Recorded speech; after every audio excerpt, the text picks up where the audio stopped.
Hey everyone, welcome back to your YouTube channel study on. और जैसा कि आपने थंबनेल में देख लिया है, आज हमारी क्लास नंबर है 7। और आज की क्लास में हम करने वाले हैं क्वेश्चन ग्रुप यानी कि फैक्टर ग्रुप। इससे पहले मैं आपकी 6 क्लासेस ले चुकी हूँ। अगर आपको उनमें कोई डाउट है, कोई दिक्कत है या मैंने कोई चीज़ गलत बता दी है तो आप कमेंट सेक्शन में मुझसे पूछ सकते हैं। ओके। और अगर आप ये पूछना चाहते हैं कि इनको याद कैसे करना, तो ये तो आपको करना ही पड़ेगा। ठीक है, कोई ना कोई ट्रिक लगाइए, कैसे भी करिए, बार बार रिवाइज करिए और इन रिजल्ट्स को क्या करिए, याद करिए। ठीक है, जब तक आपको याद नहीं होंगे तब तक आप आगे नहीं कर पाओगे। तो इस क्लास को समझने से पहले आपको पहले वाली क्लासेस अच्छे से आनी चाहिए। क्वेश्चन ग्रुप समझने से पहले आपको पता होना चाहिए कोसेट क्या होता है और नॉर्मल सब ग्रुप क्या होता है। यानी हर एक चीज़ एक दूसरे से क्या है, लिंक्ड है। और जब तक आप लिंक करके चीज़ों को नहीं पढ़ोगे तब तक आपको याद भी नहीं होगा। ठीक है, अब क्वेश्चन ग्रुप में देखिए, मैं जब डेफिनेशन लिखूंगी तो साथ साथ पुरानी चीज़ों को भी एक बार हम देखते हुए चलेंगे कि पुरानी चीज़ें हमने जब की थी तो क्या वो आपको याद है। तो देखिए, क्वेश्चन ग्रुप और फैक्टर ग्रुप क्या है। लेट कर लीजिए, लेट कर ली, लेट एच इज नॉर्मल सब ग्रुप ऑफ जी। नॉर्मल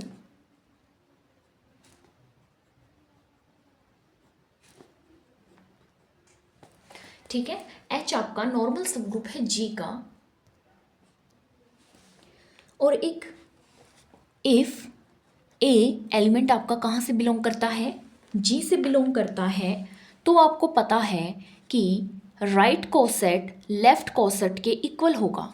अब कोसेट क्या होता है, कोसेट क्या होता है, अगर एच आपका सब ग्रुप है जी का, अगर एच सब ग्रुप है जी का, ठीक है। अब सब ग्रुप क्या होता है, ठीक है, फिर हम सब ग्रुप की डेफिनेशन को देखेंगे। तो है ना, ऐसे आपको चीज़ें आनी चाहिए। मतलब स्टार्टिंग से आपको जब तक चीज़ें नहीं पता होंगी तब तक आप है ना लिंक नहीं कर पाओगे चीज़ों को। ठीक है, तब तक आपको करना नहीं आएगा, मतलब आप याद ही नहीं कर सकते उस चीज़ को। समझ रहे हो। तो देखिए, सबसे पहले हम क्या देखते हैं, अभी मैं ज़्यादा पीछे तो नहीं जाऊंगी बट मैं वहाँ जाऊंगी कोसेट से। कोसेट क्या होता है, ये राइट कोसेट है, ये लेफ्ट कोसेट है। क्या होता है कि जब हम सब ग्रुप को ग्रुप के किसी एक एलिमेंट के साथ राइट साइड से ऑपरेट करवा दें तो हमारे पास आता है राइट कोसेट, और अगर लेफ्ट साइड से हम ऑपरेट करवा देते हैं तो आ जाता है हमारे पास लेफ्ट कोसेट। लेकिन जब हमने पढ़ा नॉर्मल सब ग्रुप, अब नॉर्मल सब ग्रुप होता है कि ऐसा सब ग्रुप जिसके कोसेट्स राइट और लेफ्ट कोसेट एक दूसरे के क्या हो, इक्वल हो, तो आपके पास नॉर्मल सब ग्रुप होता है। ठीक है, अब ये नॉर्मल सब ग्रुप है जी का, तो एच ए इक्वल हो जाएगा ए एच के लेफ्ट कोसेट राइट कोसेट के क्या हो जाएगा, इक्वल हो जाएगा। क्लियर है आपको। अब देखिए इससे आगे, इसे नेक्स्ट है कि लेट करें G by H be the collection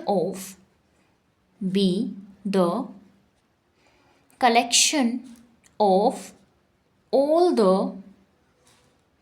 cosets of H in G. समझ गए होंगे कि मैं क्या कहना चाहती हूँ। एच के जितने भी कोसेट आए, 2 3 4 5 6 7 8, कितने भी, उन सब का एक कलेक्शन को हमने नाम दे दिया जी बाई एच। ओके, और ये जी बाई एच मतलब एक सबसेट सेट ही हो गया, और सेट में ये कुछ होगा, ऐसा ही कुछ होगा, क्योंकि सारे ही सब ग्रुप कुछ, सारे कोसेट कुछ ऐसे दिखते होंगे, है ना।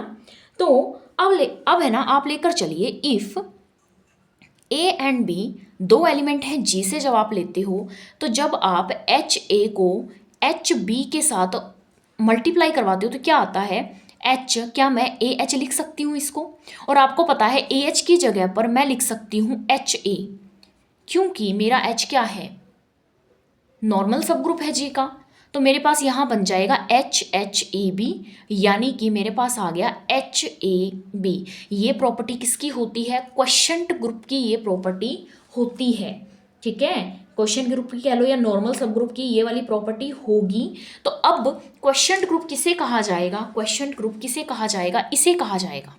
क्वेश्चन ग्रुप किसे कहा जाएगा, इसे कहा जाएगा G by H is called the quotient group if, condition क्या है, quotient group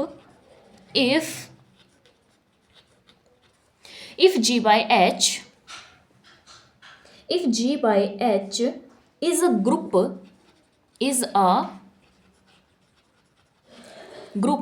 with respect to multiplication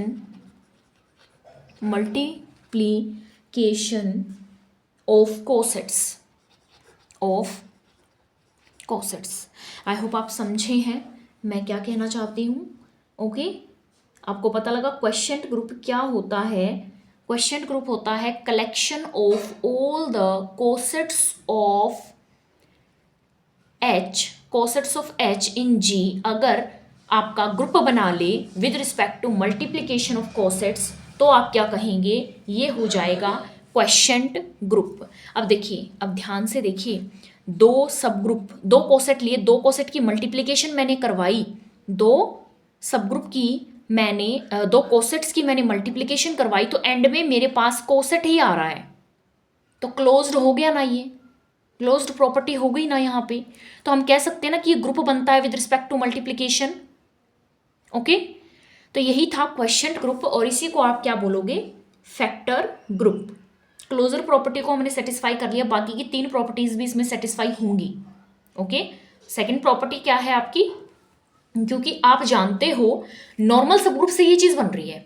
normal subgroup से भाई सब ग्रुप ऑलरेडी क्या है, सब ग्रुप ऑलरेडी क्या है, एक ग्रुप बनाता है ना, ऑलरेडी एक ग्रुप बनाता है। यहाँ पे मैंने आपको क्लोजर शो करके दिखा दिया कोसेट्स को, तो वो क्या बना रहे हैं, आपका ग्रुप बनाते हैं with respect to multiplication of cosets. I hope it is clear to you. G by H quotient group कहलाएगा अगर वो ग्रुप है with respect to multiplication of cosets के। Okay, identity element coset group की क्या होगी, कोसेट ग्रुप की होगी H। क्या होगी, H होगी, ये आपको याद रखना है। अगर कंपोजिशन मेरे पास G by H की एडिशन है, मल्टीप्लीकेशन नहीं है, मल्टीप्लीकेशन नहीं है, तो ये ऐसे हो जाएगा, H प्लस ए को एडिशन ही करूंगी H प्लस बी के अंदर, तो मेरे पास आएगा H plus a plus b. I hope it is clear to you, आप क्वेश्चन ग्रुप को समझ पाए होंगे। G by H is made up of right cosets, ये बात आपको याद रखनी है, हम G by H को सिर्फ राइट कोसेट्स के साथ ही बनाएंगे। ओके, इसमें लेफ्ट कोसेट नहीं लिया जाएगा। अंडरस्टैंड। अब चलते हैं क्वेश्चन ग्रुप के कुछ रिजल्ट्स की तरफ। अब इन रिजल्ट्स के बारे में आपको पता होना चाहिए। Okay, so your first result is order. Question group का ऑर्डर क्या होगा, ग्रुप के ऑर्डर को जब आप सब ग्रुप के ऑर्डर से क्या करवा दोगे, डिवाइड करवा दोगे। G यहाँ पे फिनाइट ग्रुप है और H यहाँ पे नॉर्मल सब ग्रुप है, ये बात आपको याद रखनी है। H यहाँ पे नॉर्मल सब ग्रुप है क्वेश्चन ग्रुप के केस में। अगर क्वेश्चन ग्रुप की कहीं भी बात आएगी, वहां पे G ग्रुप होगा और H आपका नॉर्मल सब ग्रुप होगा। नेक्स्ट प्रॉपर्टी आपकी कहती है every quotient group of an abelian group is abelian. Abelian group का कोई भी क्वेश्चन ग्रुप आप निकालिए, वो क्या होगा, अबिलियन होगा। जैसे हमने प्रॉपर्टी की थी सब ग्रुप की, अबिलियन ग्रुप का चाहे कोई भी सब ग्रुप हो वो क्या होता है, अबिलियन होता है। सिमिलरली अबिलियन ग्रुप का क्वेश्चन ग्रुप भी अबिलियन होगा। ओके, क्लियर है, बट कन्वर्स जरूरी नहीं ट्रू हो। Okay, every quotient group of cyclic group is a cyclic. अब ये भी आपको याद रखना है, साइक्लिक ग्रुप का क्वेश्चन ग्रुप भी साइक्लिक ही होगा। Understand. Next question, next result है आपके पास, या फिर कह लो प्रॉपर्टी है, अगर H नॉर्मल सब ग्रुप है G का। ओके, एक A एलिमेंट है जो G से लिया गया है, जिसका ऑर्डर क्या है, N है। Understand. And if order HA is equal to M, यानी कि ऑर्डर सबसेट ऑर्डर कोसेट का, राइट कोसेट का ऑर्डर M आ जाता है, M आ जाता है। अब आपको पता है जब नॉर्मल सब ग्रुप है यानी कि लेफ्ट और राइट कोसेट्स तो होंगे ना, है ना, क्योंकि लेफ्ट कोसेट राइट कोसेट के जब इक्वल होता है तभी तो नॉर्मल सब ग्रुप बनता है ना। तो ये जो M होगा ना, कोसेट का ऑर्डर डिवाइड करेगा ग्रुप के ऑर्डर को, ये बात भी आपको याद रखनी है। ये सारे ऐसे पॉइंट्स हैं जो आपको याद ही करने पड़ेंगे। देखिए, हम इनका प्रूफ नहीं कर रहे हैं, तो इनका प्रूफ क्या है, थोड़ा कॉम्प्लेक्स है, याद भी नहीं रख पाओगे आप। ठीक है, समझा सकती हूँ बट काफ़ी लेंदी बन जाएगा लेक्चर। ठीक है, ऐसे तो हमारी 2 थ्योरम ही मुश्किल से हो पाएंगी पूरे लेक्चर में, तो इससे अच्छा तो क्या करते हैं हमें तो एग्जाम पॉइंट ऑफ व्यू से करना है, हमने तो कॉम्पिटिटिव एग्जाम लेना है। कोई हमने क्लोज एंडेड क्वेश्चन थोड़ी ना करने हैं कि हमने कोई कॉलेज का एग्जाम देना है तो उसमें मुझे लॉन्ग क्वेश्चन करना पड़ेगा 16 मार्क्स का, तो वो तो चीज़ यहाँ पे है नहीं। तो हमें तो सिर्फ एमसीक्यूज करने हैं। एमसीक्यूज में डायरेक्ट रिजल्ट ही काम आते हैं और डायरेक्ट रिजल्ट ही आप क्या करोगे, अप्लाई करोगे। अब इनको आपको याद तो करना पड़ेगा। ओके, तो नेक्स्ट रिजल्ट क्या है, लेट कर लीजिए H1 एंड H2 दो नॉर्मल सब ग्रुप हैं G के, तो G by H1 and G by H2 equal हो जाएंगे, यानी क्वेश्चन ग्रुप फर्स्ट से जो बना है, क्वेश्चन ग्रुप सेकंड से जब बना है, वो एक दूसरे के इक्वल होंगे। कब, अगर H1 इक्वल होगा H2 के, अदरवाइज ये चीज़ ट्रू नहीं होगी। अगर दो नॉर्मल सब ग्रुप्स हैं और दोनों ही अलग है ना, डिफरेंट हैं, तो उनके क्वेश्चन ग्रुप भी डिफरेंट होंगे। अंडरस्टैंड, अगर दोनों सेम है ना, इक्वल कब होंगे, यानी कि सेट के सारे एलिमेंट्स एक दूसरे के सेट कब इक्वल होते हैं, दोनों सेट एक दूसरे के तब इक्वल होते हैं जब हर एक एलिमेंट जो फर्स्ट सेट में आता है वही एलिमेंट सेकंड सेट में भी आना चाहिए, तो आपके सेट क्या हो जाते हैं, इक्वल हो जाते हैं। आई होप आपको सेट थ्योरी क्लियर है। ओके, तो क्वेश्चन ग्रुप भी एक दूसरे के इक्वल हो जाएंगे अगर दोनों नॉर्मल सब ग्रुप एक दूसरे के इक्वल हैं। ओके, एक बार है ना सारा फिर से रिवाइज कर लेते हैं। क्वेश्चन ग्रुप आपके लिए नया है ना, तो एक बार देख लेते हैं दोबारा क्वेश्चन ग्रुप क्या होता है। और क्वेश्चन ग्रुप, फैक्टर ग्रुप और रेजिड्यू क्लास ग्रुप, तीन नाम है इसके, question group, factor group, residue class group. देखिए H है आपके पास नॉर्मल सब ग्रुप। ओके, तो उसके अंदर राइट कोसेट तो होगा, है ना, तो राइट कोसेट के जितने राइट कोसेट बनते हैं उनका कलेक्शन कहलाएगा G बाई H। और G बाई H अगर ग्रुप बना ले अंडर मल्टीप्लिकेशन ऑफ कोसेट्स, तो आप कहोगे कि G बाई H आपका क्या होगा, क्वेश्चन ग्रुप होगा, फैक्टर ग्रुप होगा या फिर रेजिड्यू क्लास ग्रुप होगा। आइडेंटिटी एलिमेंट क्वेश्चन ग्रुप की होगी H, यानी कि नॉर्मल सब ग्रुप ही। अगर कॉम्पोजिशन एडिशन लगे तो भी आपको क्वेश्चन ग्रुप, यानी कॉम्पोजिशन तो कोई भी लग सकती है ना, तो आपको अप्लाई करना आना चाहिए कि कैसे आएगा वो। ओके, G बाई H आपका कलेक्शन होगा राइट कोसेट्स का। उसके बाद हमने रिजल्ट्स किए, रिजल्ट ये किए, जब भी मैं क्वेश्चन ग्रुप का ऑर्डर निकालना चाहूँगी तो मैं क्या करूँगी, ऑर्डर ऑफ ग्रुप को डिवाइड कर दूंगी order of normal subgroup से। क्लियर है। उसके बाद हमने पढ़ा every quotient group of an abelian group is abelian and cyclic group is cyclic. Okay, so उसके बाद हमने रिजल्ट पढ़ा, अगर H आपका नॉर्मल सब ग्रुप है और एक A एलिमेंट है जो G से लिया गया है और ऑर्डर HA आपके पास कुछ है M N जो भी है M P Q R, ठीक है, तो हमेशा हमेशा आपको याद रखना है कि कोसेट का ऑर्डर हमेशा डिवाइड कर देगा ग्रुप के ऑर्डर को, कंप्लीटली डिवाइड करेगा। ओके, नहीं डिवाइड करता है तो इट मीन्स कुछ ना कुछ गड़बड़ उसमें दी हुई है। उससे नेक्स्ट हमने पढ़ा, अगर H1 H2 दो नॉर्मल सब ग्रुप्स हैं G के, तो दोनों के क्वेश्चन ग्रुप ही इक्वल हो जाएंगे अगर दोनों ही नॉर्मल सब ग्रुप एक दूसरे के इक्वल हैं। अब तक हमने इतना किया और आई होप आपको याद हो गया होगा। अगर आप साथ साथ रिवाइज करते हो, जैसे सुनते हुए आप फटाफट से अपने माइंड में उस चीज़ को क्लियर कर लो, तो आपको आधी चीज़ें तो क्लास के साथ साथ याद हो जाती हैं। अब चलते हैं आगे। अब क्वेश्चन ग्रुप के रिगार्डिंग हम दो क्वेश्चन कर लेते हैं ताकि आपको पता लगे क्वेश्चन ग्रुप को कैसे हम लिखेंगे। देखिए, टॉपिक्स अलग अलग बना दिए गए हैं, चीज़ें वहीं चल रही हैं। पहले हमने देखा कोसेट, कोसेट के कलेक्शन को इन्होंने क्या बोल दिया, क्वेश्चन ग्रुप बोल दिया। और जब हमने दोनों राइट और लेफ्ट कोसेट को इक्वल करवा दिया था तो उन्होंने उसको बोल दिया नॉर्मल सब ग्रुप, H को बोल दिया ना नॉर्मल सब ग्रुप, क्योंकि H से ही क्या बनेंगे, आपके कोसेट्स बनेंगे। ओके, तो कंफ्यूज नहीं होना है आपको। अब देखिए क्वेश्चन क्या कहता है, if Z is the additive group of integer. Okay, additive group समझते हो ना, ऐसे 0 1 2 3 4 ऐसे जा रहा है, यानी ऐड होता जा रहा है एक एक डिजिट उसके अंदर। And H is equal to, हमने अगर आपको याद हो तो मैंने ये रिजल्ट भी आपको बताया था पहले, जब मैंने सब ग्रुप आपको करवाया था तब मैंने वहाँ पे आपको बताया था कि ये आपका क्या कहलाएगा, सब ग्रुप कहलाएगा। फिर जब मैंने नॉर्मल सब ग्रुप कहलाया, साइक्लिक सब ग्रुप जब मैंने करवाया तो मैंने आपको बताया कि साइक्लिक सब ग्रुप होता है। पर उससे आगे फिर मैंने आपको बताया, जब मैंने साइक्लिक ग्रुप आपको पढ़ाया तो मैंने आपको ये भी बता दिया था कि ये नॉर्मल सब ग्रुप होता है। एक बार फिर क्लियर करते हैं। देखिए मैंने मिक्स कर दिए नेम। जब मैंने आपको जब मैंने आपको सिर्फ सब ग्रुप पढ़ाया तो मैंने आपको बताया था ये आपका सब ग्रुप का एक टाइप है, ठीक है। उसके बाद जब मैंने साइक्लिक ग्रुप बताया तो मैंने आपको बताया साइक्लिक ग्रुप है जो X से बना है, क्योंकि Z ग्रुप है ना, X आपका Z से आ रहा है, ठीक है। उसके बाद मैंने आपको यही डेफिनेशन किस में बताई थी, नॉर्मल सब ग्रुप में। मैंने इसको नॉर्मल सब ग्रुप बता दिया था आपको। अब यहाँ पे यही लिखा है, इन्होंने डायरेक्ट नहीं बोला नॉर्मल सब ग्रुप है, बट आपको पता होना चाहिए कि ये नॉर्मल सब ग्रुप है, तभी तो हम क्या बना पाएंगे, क्वेश्चन ग्रुप बना पाएंगे ना। अब क्वेश्चन ग्रुप में क्या होता है, मेनली हमें बतानी है right the elements of question group. Question group के एलिमेंट्स बताने, यानी कि क्वेश्चन ग्रुप तो कलेक्शन है राइट कोसेट्स का, है ना। तो राइट कोसेट्स निकाल लेते हैं, देखते हैं जो डिस्टिंक्ट राइट कोसेट्स होंगे वो काउंट करके हम क्या बता देंगे, वही इसके क्या होंगे, एलिमेंट्स कहलाएंगे। कुछ गलत बोला मैंने, नहीं ना। तो चलते हैं देखते हैं। सबसे पहले आप है ना जेड का कलेक्शन लिखिए। जेड का कलेक्शन क्या है, कुछ ऐसे जाता होगा जैसे कि -4 -3 -2 -1 0 1 2 3 4 ऐसे कुछ जा रहा होगा ये, ठीक है। एच हमने बना दिया भाई एक सेट, ठीक है। एच हमने एक सबसेट है, या फिर कह लो नॉर्मल सबसेट, सब ग्रुप है, नॉर्मल सब ग्रुप है एच। अब इस एच के साथ ही हमें जेड के सारे एलिमेंट्स को क्या करवाऊंगी, एक एक करके मैं ऑपरेट करवाती रहूंगी और मैं कोसेट्स निकालती रहूंगी।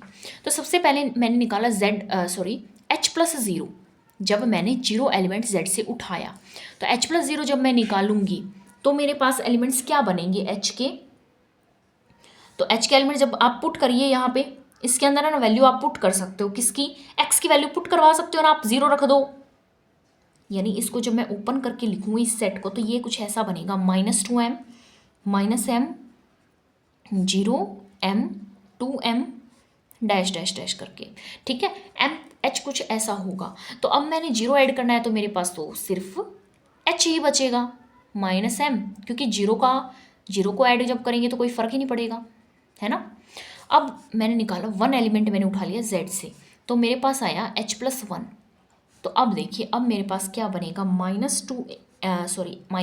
+ 1 -m+1, this is 1 m+1 and 2m + 1, ऐसे चलता जाएगा। सिमिलरली जब मैं 2 को यहाँ से उठाऊंगी, H+2 हम बनाएंगे, तो अब मेरे पास 2 ऐड हो जाएगा, +2 -m+2 and this is 2m + m+2 and 2m + 2, ठीक है। ऐसा कुछ बनेगा। और ऐसे ही जब मैं चलती जाऊंगी और एलिमेंट्स ले लेकर, अब मैं लास्ट एलिमेंट पर चलती हूँ सीधा, किस पे चलूँ, m-1 पे चलती हूँ। किस पे चलूँ, m-1 पर। m-1 एलिमेंट मैंने कहाँ से निकाल लिया, z से निकाल लिया। तो मेरे पास आया H+m-1। मैंने जब इसमें ऐड किया तो मेरे पास ये बनेगा सब group -m-1, this is -1 m-1 2m-1, सीधा ऐड ही करना है, आप कर सकते हो इसको, ठीक है। मैंने एक बार लिख दिया है इसको। अब देखिए, अब है ना थोड़ा सा अच्छे समझने की कोशिश करिएगा। अब है ना डिवीजन एल्गोरिदम पता है आपको, डिवीजन एल्गोरिदम आपको पता है क्या है डिवीजन एल्गोरिदम। अगर मेरे पास s एक कोई भी इंटीजर है, s क्या है, कोई भी इंटीजर है, तो डिवीजन एल्गोरिदम से क्या मैं इसको ऐसे लिख सकती हूँ, है ना, लिख सकती हूँ। और जो यहाँ पे r है ना, वो आपका m-1 से इसके बीच में होगा, ये भी आप जानते हो। डिवीजन एल्गोरिदम आपने 10th क्लास में की हुई है, ठीक है। इसको मैं एक्सप्लेन नहीं करूंगी यहाँ पे। अब आप ध्यान से देखें, अब मैं इस s को है ना h के साथ ऑपरेट करवाती हूँ, इस h के साथ इस s को क्या करवाती हूँ, ऑपरेट करवाती हूँ, यानी कोसेट बनाती हूँ इसका। तो मेरे पास बनेगा H+m-q + r। अगर आपको h याद है, h मेरा mx टाइप का है, तो mx कहूँ या mq कहूँ, तो क्या ये भी h के अंदर बिलोंग नहीं करता, करता है ना, h के जैसा ही है। तो ये मैं h लिख सकती हूँ और ये r, यानी H+s को जब मैंने ऑपरेट किया तो मेरे पास H+r कुछ आ गया। और आप थोड़ा सा ध्यान दें, r आपका m-1 और 0 के बीच बीच में, या तो m-1 के बराबर है या m-1 से छोटा है, या 0 के बराबर है या फिर 0 से छोटा। तो आप मुझे ये बताएं, ये जो H+s मैंने निकाला, ये वही कोसेट है जो इनमें से ही कोई होगा, क्योंकि ये कोसेट मैंने वही लिखे हैं जो 0 से m-1 के बीच बीच में है। समझ रहे हो मैं क्या कहना चाहती हूँ? मैं ये कहना चाहती हूँ कि मैं कोई और आगे, इससे आगे अगर मैं कोई भी कोसेट निकालती हूँ, इससे आगे अगर मैं कोई भी कोसेट निकालती हूँ, वो सारे कोसेट भी इसके अंदर आएंगे, यानी कि सेम आना शुरू कर देंगे, आइडेंटिकल, यानी कि अपने आप को रिपीट करना शुरू कर देंगे। इट मीन्स मेरे पास टोटल कितने कोसेट हुए, सिर्फ m कोसेट्स हुए। जो डिस्टिंक्ट कोसेट्स है ना, डिस्टिंक्ट कोसेट्स का नंबर वो मेरे पास कितना है, सिर्फ m है। नंबर ऑफ डिस्टिंक्ट कोसेट्स सिर्फ कितने हैं, m। तो आप मुझे बताएं Z/H हमारा कलेक्शन ऑफ राइट कोसेट्स है, तो कलेक्शन में कितने एलिमेंट्स होंगे भाई, m ही तो होंगे। अगर m कोसेट्स बनते हैं तो उनका कलेक्शन भी क्या होगा, m एलिमेंट्स का ही बना हुआ होगा। क्या मेरी बात आप समझ रहे हो? यानी कि G/H को आप क्या लिख सकते हो, G/H को आप ऐसे कुछ लिख सकते हो, H+0, H+1, H+2, H+ dash करते हुए मतलब चलते जाओगे, और H+m-1। तो ये टोटल आपके कितने कहलाएंगे, सिर्फ m कोसेट्स होंगे। उन्होंने सारे एलिमेंट्स का सिर्फ ये टोटल नंबर ऑफ एलिमेंट्स पूछे थे, तो आप क्या लिखोगे, टोटल नंबर ऑफ एलिमेंट्स कितने होंगे आपके पास, m एलिमेंट्स होंगे आपके पास, m एलिमेंट्स। आई होप आपको क्वेश्चन क्लियर हुआ है। एक बार फिर बताती हूँ, मैं रिपीट कर देती हूँ आपको। Z था, एक ग्रुप दिया हुआ था, H आपको एक नॉर्मल सब ग्रुप गिवन था। मैंने सिर्फ कोसेट्स निकाले, पहले H+0, फिर H+1, H+2 और H+m-1 तक चली गई। अब आप कहेंगे कि इससे आगे के कोसेट जब मैं निकालूंगी तो मैं S को m∩r की फॉर्म में लिख सकती हूँ, है ना। तो जब मैंने इसको h के साथ ऑपरेट करवाया तो मुझे पता लगा जी r जो है वो 0 से m-1 के बीच बीच में ही आपका क्या करता है, लाई करता है। तो मुझे पता लगा आगे मैं चाहे कितने भी कोसेट निकालूं, वो सारे कोसेट इन्हीं ऊपर वाले किसी के एक ना एक कोसेट के क्या आते रहेंगे, इक्वल आते रहेंगे। यानी मुझे पता चला डिस्टिंक्ट कोसेट जो अलग अलग कोसेट है ना, वो सिर्फ m ही है, और यही आपके एलिमेंट्स किस में होंगे, क्वोशिएंट ग्रुप में एग्जिस्ट करेंगे। I hope this question is clear to you. अब नेक्स्ट क्वेश्चन की तरफ चलते हैं। अब मुझे ये बताइए, Z एक एडिटिव ग्रुप है, ठीक है जी, जो आपको ऊपर दिया हुआ था वैसा ही है, और H एक क्या दे दिया मुझे, सब ग्रुप दे दिया, वही नॉर्मल सब ग्रुप है, ये भी वहाँ पे M दिया हुआ था, यहाँ पे M की वैल्यू दे दी है 5। एक सब ग्रुप है Z का। Then prepare the composition table for Z/H। अब आप मुझे एक बात बताएं, मैंने अभी ऊपर एक लिया था, कुछ ऐसा मेरा क्या आ रहा था, नॉर्मल सब ग्रुप आ रहा था। तो इसके Z/H में कितने एलिमेंट्स आए थे, m एलिमेंट्स आए थे ना। अब इस m की वैल्यू है 5, तो मेरे पास कितने एलिमेंट्स होंगे, 5 एलिमेंट्स होंगे Z/H में, और Z/H में 5 एलिमेंट्स होंगे। तो वो एलिमेंट्स कौन कौन से होंगे ज़रा मुझे आप बताएंगे। एडिटिव ग्रुप है तो 0 से स्टार्ट करेंगे, H+1, H+2, H+3, H+4। क्या इतने ही एलिमेंट्स होंगे ना, 5 ही एलिमेंट्स होंगे। क्लियर है आपको, ये 5 ही इसके क्या बनेंगे, राइट कोसेट्स बनेंगे। क्लियर है, आप इसे direct as a result use कर सकते हैं। अब उन्होंने बोला है प्रिपेयर करिए कॉम्पोजिशन टेबल। अब हम इसकी क्या बना लेते हैं, कॉम्पोजिशन टेबल बना लेते हैं, यानी H+0, H+1 कॉम्पोजिशन टेबल आपको पता है कि कैसे बनाई जाती है। बस अब मैं इसकी क्या बना दूंगी, कॉम्पोजिशन टेबल बना दूंगी, H+1, H+2, H+3, H+4। अब देखते हैं कैसे इसकी कॉम्पोजिशन टेबल बनेगी। अंडर मल्टीप्लिकेशन ही बनानी पड़ेगी आपको, ठीक है। मल्टीप्लिकेशन नहीं था, एडिटिव ग्रुप है, एडिटिव मतलब एडिशन वाला वो लग रहा है, तो एडिशन वाली, ठीक है। ये बनेगी आपकी कॉम्पोजिशन टेबल। अब देखिए कैसे बनती है। अब जैसा कि आप जानते हो क्वोशिएंट ग्रुप कब आपका, देखिए मेरे पास है H+A को जब मैं प्रॉपर्टी लगाती हूँ मेरे पास, मतलब कि ये वाली प्रॉपर्टी, तो मेरे पास आपको पता है ये आता है। ओके, आप जानते हो ना इस चीज़ को, तो आपको याद रखना है ये। अब मुझे एक और बात बताएं, H+ अगर 5 आ जाए, मतलब जब मैं कॉम्पोजिशन टेबल बनाऊंगी तो बीच में आएंगे ना, एक्स्ट्रा एलिमेंट्स भी आएंगे। H+5 आ जाए तो H+0 के ये बराबर होगा, है ना। H+6 आएगा तो वो H+1 के बराबर होगा, तो ये आपको याद रखना है, ठीक है। 4 तक तो आपके अलग अलग हैं, 4 के बाद जो भी रिपीट होगा ना वो वापस सेम एलिमेंट ही आएगा। 5 आया तो 0, 6 आया तो 1, 7 आया तो 2, 8 आया तो 3। ये आपको याद रखना है ऐसे, ठीक है। इस पे सेम कंपोजिशन लगाइए, ये वाली H+0 प्लस H+0 तो क्या आएगा, H+0 ही आएगा, ठीक है। आगे चलते हैं, H+0, H+1 तो यानी H इस तरफ और 0+1 यानी 1। सिमिलरली H+2, H+3, H+4 समझे कैसे किया? एक बार फिर देखिए, H+0 H+4 को करके दिखाती हूँ। H+0 को ऐड जब आप करोगे H+4 में तो आपको पता है H अलग हो जाएगा और 0+4 एक साथ आ जाएंगे तो H+4 बनेगा। ठीक है, आई होप आपको समझ आया होगा। सिमिलरली इधर चलिए, H1 1 + 1 2 2 + 1 3 3 + 1 4 4 + 1 अब 5 आ रहा है। 5 का मतलब क्या है? 0 वापस से। समझे? आपको आया समझ? आगे चलते हैं। H+2 H+0 तो H+2 ही रहेगा। H+3 बनेगा, ठीक है। H+4 बनेगा, ओके। H+5 बनते ही H+0 कर दो। H+6 बनेगा तो H+1 आ जाएगा। क्लियर? आगे चलिए, H+3 का 3 रहेगा, H+4 आएगा, फिर H+ आपका 0, फिर H+1 and then H+2 again H+4 then H+1 H+2 and H+3।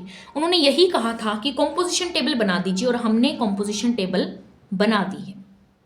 Okay,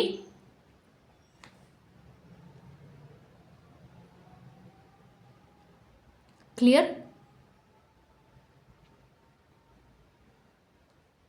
okay, सो ये थे आपके क्वेश्चंस। 2 क्वेश्चन से मैंने आपको समझाया है कि कैसे आपका ये कॉम्पोजिशन टेबल बनेगी और कैसे आपके क्वेश्चन ग्रुप के एलिमेंट्स आएंगे। Okay, I hope this topic is clear to you. ये था क्वेश्चन ग्रुप, और क्वेश्चन ग्रुप के बारे में कुछ ज़्यादा नहीं था, जो भी था पुरानी ही चीज़ों में। अब आगे आगे जो जो चीज़ें आती जाएंगी ना, थोड़ी मतलब वो लिंक्ड होंगी बट ईजी होंगी। ओके, तो आगे देखिए। अब आपके पास एक नया टॉपिक आ जाता है, homomorphism. Okay, homomorphism of a group. काफ़ी मतलब थोड़ा सा क्या कैसे कहूँ कि वैसे तो इजी है बट थोड़ा कॉम्प्लेक्स हो सकता है। ठीक है, क्योंकि इसके अंदर काफ़ी सारी टर्म्स होंगी तो आप कंफ्यूज हो सकते हो, बट अगर पर कर लोगे अच्छे से, याद हो जाएंगी, तो फिर उसके बाद कोई कन्फ्यूजन होगी ही नहीं, है ना। तो अच्छे से समझने की कोशिश करिए, समझोगे तो आप कंफ्यूज नहीं होगे। ठीक है, समझ नहीं आएगा, रट्टा लगाओगे कि इसको सिर्फ याद ही कर लेती हूँ, मुझे आता तो है नहीं, तो फिर आप नहीं कर पाओगे। ठीक है ना, तो अच्छे से चीज़ों को समझ के दिमाग में बैठाने की कोशिश करो। देखिए, होमोमॉर्फिज्म ऑफ ग्रुप्स क्या होता है। लेट करते हैं G1 एक ग्रुप है 0 यानी ओ बाइनरी ऑपरेशन के अंडर, और G2 एक और ग्रुप है जो स्टार बाइनरी ऑपरेशन के अंडर क्या बनाता है? ग्रुप बनाता है। दोनों के अलग अलग क्या हो गए? बाइनरी ऑपरेशन हो गए या कंपोजिशन है दोनों की अलग अलग। तो एक मैपिंग बनती है, देन अ मैपिंग।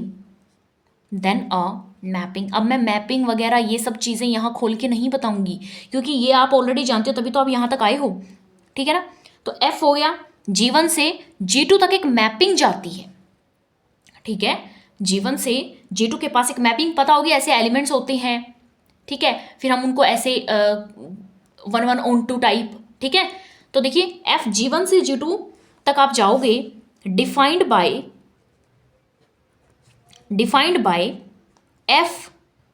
FAOB। पहले फर्स्ट के पास तो फर्स्ट ग्रुप का ऑपरेशन लग गया, इसका ऑपरेशन लग गया, उसके बाद हमारे पास ऑपरेशन लग जाएगा सेकंड ग्रुप का। क्लियर हुआ? तो इसे कहा, और ये सारे एलिमेंट्स फॉर ऑल जो AB है ना, वो फर्स्ट ग्रुप से लिए जाएंगे। किससे लिए जाएंगे? फर्स्ट ग्रुप से लिए जाएंगे, और इसे कहा जाएगा इज कॉल्ड, इसी मैपिंग को क्या कहा जाएगा? होमोमॉर्फिज्म कहा जाएगा। दो ग्रुप्स की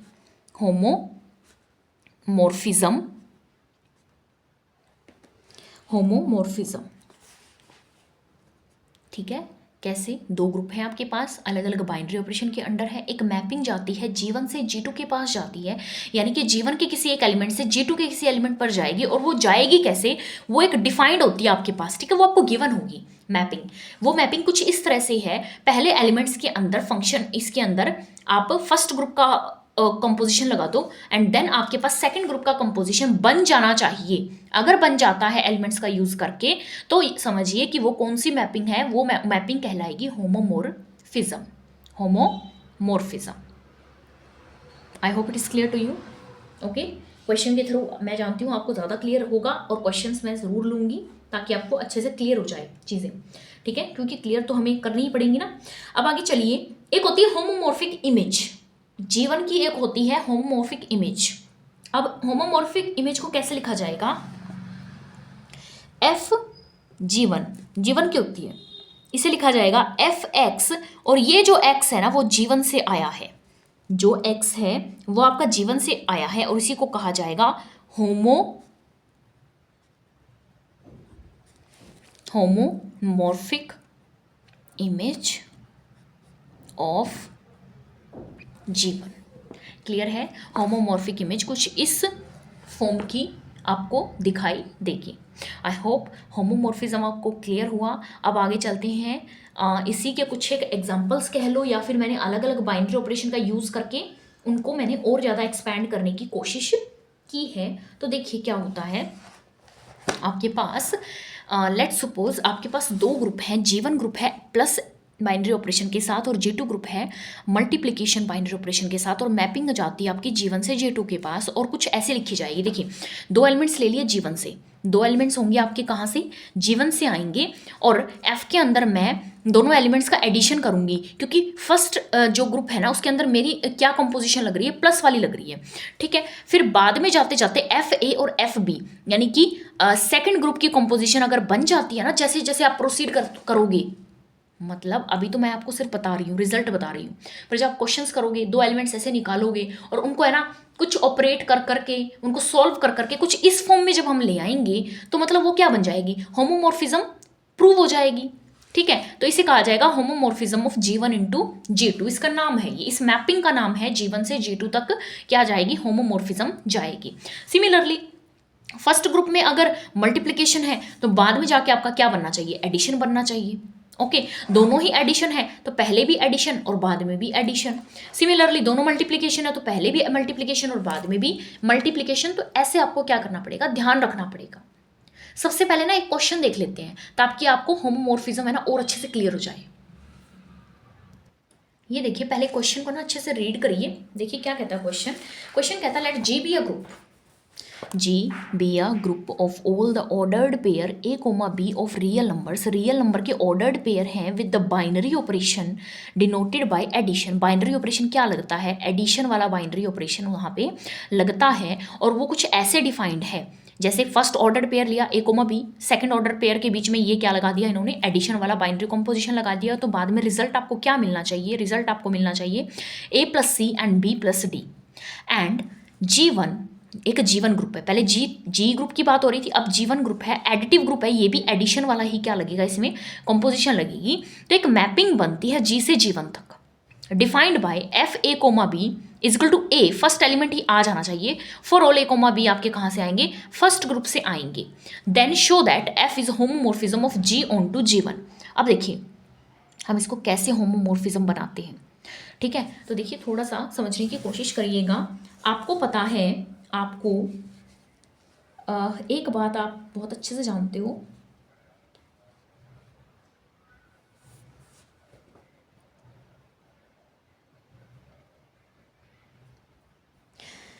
जी ग्रुप की आइडेंटिटी क्या होगी, जी ग्रुप एडिटिव ग्रुप है ना, जी ग्रुप क्या है, एडिटिव ग्रुप है, तो जी की आइडेंटिटी एलिमेंट ऑफ जी क्या होगा आपके पास, 0 0 ही होगा, छोटी सी बात है। और इन्वर्स कैसे आएगा आपका, ए और बी का, ए बी का इन्वर्स कैसे लिखा जाएगा, ए माइनस और माइनस बी, है ना। कुछ ऐसा मतलब एक्सप्लेन करने की जरूरत नहीं है, इसमें आप पढ़ चुके हो। एडिटिव ग्रुप में एडिटिव आइडेंटिटी 0 होती है और मल्टीप्लिकेटिव आइडेंटिटी क्या होती है, 1 होती है। क्लियर है ना ये बात तो आपको ऑलरेडी। अब क्या ले लेती हूँ मैं, दो ऑर्डर्ड पेयर निकाले, लेट दो ऑर्डर्ड पेयर मैं ले लेती हूँ, एक ये वाला एंड एक C, D जो आपके कहाँ से हैं, जी ग्रुप से हैं। ठीक है, दो ऑर्डर्ड पेयर मैंने ले लिए, एडिशन वाला मैंने क्या लगा दिया, F के अंदर मैंने इनको क्या रखा, पुट किया। देखिए F के अंदर मैं कैसे रखूंगी, F ले लिया, ऑर्डर्ड पेयर को मैंने एडिटिव ग्रुप के अंदर रख दिया, C, D। ठीक है ना, ठीक है। अब आगे चलिए, अब आपको पता है एक और अब है ना मुझे कैसे करना है इसको, तो अब मुझे एक बात यहाँ से देखकर बताइए, A comma B plus C comma D को क्या लिख सकती हूँ, A plus C and B plus D. तो क्या यही वाली चीज़ लिख दूँ, A plus C comma B plus D मेरा किसके अंदर आ गया, ये मेरा एफ के अंदर आ गया, है ना। लिख सकती हूँ ना यहाँ से। जैसे ही मैंने इसको लिख लिया तो फंक्शन में पुट करिए, अब आप इसको फंक्शन में पुट करिए। अब फंक्शन में ए था, ए की जगह अब ए प्लस सी है, बी की जगह आपके पास बी प्लस डी है, समझ रहे हो। सबसे पहले मैंने क्या लिया, दो ऑर्डर्ड पेयर निकाल लिए जी से, ऑर्डर्ड पेयर को मैंने फंक्शन के अंदर रख दिया, दोनों को एडिटिव ग्रुप के अंडर। स्टार्टिंग तो यहीं से करनी थी। जैसे ही मैंने एडिटिव ग्रुप के अंडर इसको रखा, मुझे पता लगा कि मेरे पास एक रिजल्ट है यहाँ पे ऑलरेडी, मैंने उस रिजल्ट को अप्लाई कर दिया ऐसे। फिर मैंने कंपोजिशन लगा दी, जो मैपिंग मेरे पास डिफाइंड थी उस मैपिंग को मैंने इसके साथ मैच किया, एफ ए की जगह ए प्लस सी, बी की जगह बी प्लस डी। आंसर में आना चाहिए ए, यानी कि फर्स्ट एलिमेंट, ऑर्डर्ड पेयर का फर्स्ट एलिमेंट, यानी कि ऑर्डर्ड पेयर का फर्स्ट एलिमेंट मेरे पास आंसर में आ जाएगा। आएगा या नहीं आएगा, आएगा ना। अब मेरी एक और छोटी सी बात मुझे यहाँ समझाइए। ये देखिए यहाँ है एफ ए कोमा बी ए आ जाता है, एफ ए कोमा बी ए आ जाता है, एफ ए कोमा बी ए आ जाता है। अब मुझे ये बताएं एफ सी कोमा डी क्या आएगा, क्या सी आएगा, क्योंकि मैपिंग क्या कहती है आपके पास ऑर्डर्ड पेयर में से सिर्फ फर्स्ट वाला एलिमेंट यहाँ पे आंसर में आएगा। सिमिलरली दोनों एलिमेंट्स में से फर्स्ट वाला एलिमेंट मेरा आंसर में आएगा। तो क्या ये ए मैं लिख सकती हूँ ए कोमा बी से आया होगा और प्लस बीच में, ठीक है, और ये आया होगा मेरे पास एफ सी कोमा डी से। थोड़ा सा समझने की कोशिश करिए, मैं कहाँ थी, मैं यहाँ थी, ए comma B plus C comma D, यहाँ से चलकर मैं पहुँच गई यहाँ पर, यहाँ पर। ओके, अब ये चीज़ क्या है आप जानते हो, एक चीज़ बहुत ही अच्छे से, क्या मैपिंग कुछ ऐसे ही बनाई थी मैंने। मैपिंग कैसे बनाई थी, एक फंक्शन होगा आपके पास, जैसे मान लीजिए ए प्लस बी की फॉर्म में, और बाद में जाके यानी कि फर्स्ट ऑपरेशन के साथ, और फिर बाद में जाके हमारे पास सेकंड ग्रुप का बाइनरी ऑपरेशन के साथ फंक्शन अलग अलग सेपरेट हो जाएंगे, दोनों एलिमेंट्स पे अलग अलग लग जाएंगे। क्या यही था आपका होमोमॉर्फिज्म, यही था ना। तो क्या होमोमॉर्फिज्म हो जाएगा अब आपके पास, तो आप लिखेंगे यस, एफ क्या हो गया, F is a homomorphism of G. Yes, F is a homomorphism